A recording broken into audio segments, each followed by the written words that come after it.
Thank you for coming back to my channel, Fallen Angel Eyes, in my interpretation of certain scriptures in modern day times. So thinking back to yesterday when I did the video on the Evangelist Stephen, some may call him a deacon, but thinking about that, he was a man of a good reputation.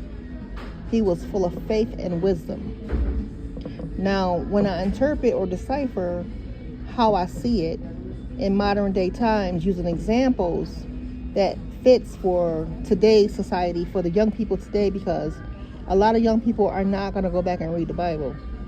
They're not. They don't want to hear it.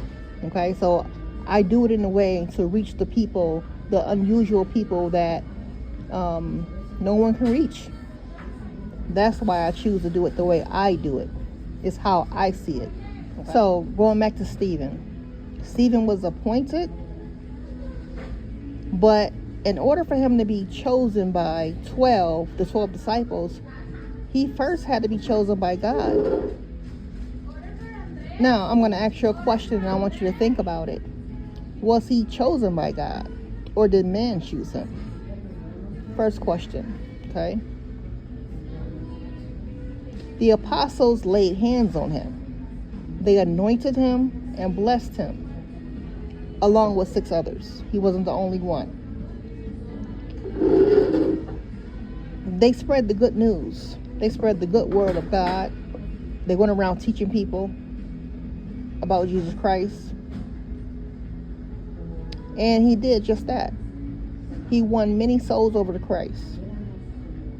Then there was a shakeup in the land, right? You know, everything be going good, and there's always some type of drama that comes along and tries to interfere in what you got going on. So he also had to go through this. So I want to remind you of something. The same people who will lay hands on you, who will bless you and anoint you,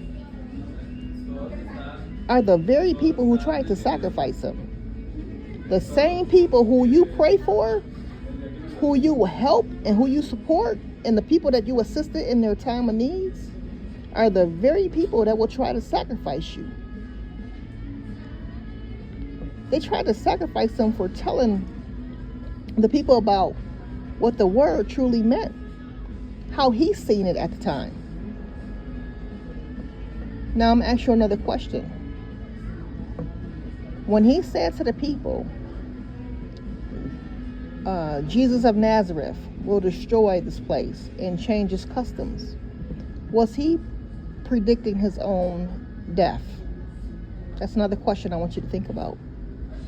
Or was he just sending a clear warning or cautioning the people who wasn't chosen to hear? I mean, maybe these people weren't clairaudient or clairvoyant, or they had none of the clears. So the message wasn't for them. So there's some type of disconnection here between being chosen by God and not being chosen by God. Okay, how could this happen to a person who was chosen? Okay, who was he chosen by? First question. And also, the people that he was preaching to, were they chosen to hear? Were those people in his soul tribe? Or those people he was preaching to, were they in his soul tribe? Okay? Thinking about Nipsey Hussle, Malcolm X, Clarence 13X, and there's so many other people that were chosen to stand in front.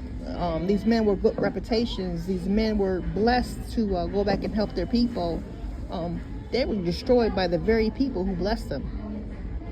And this is a real thing.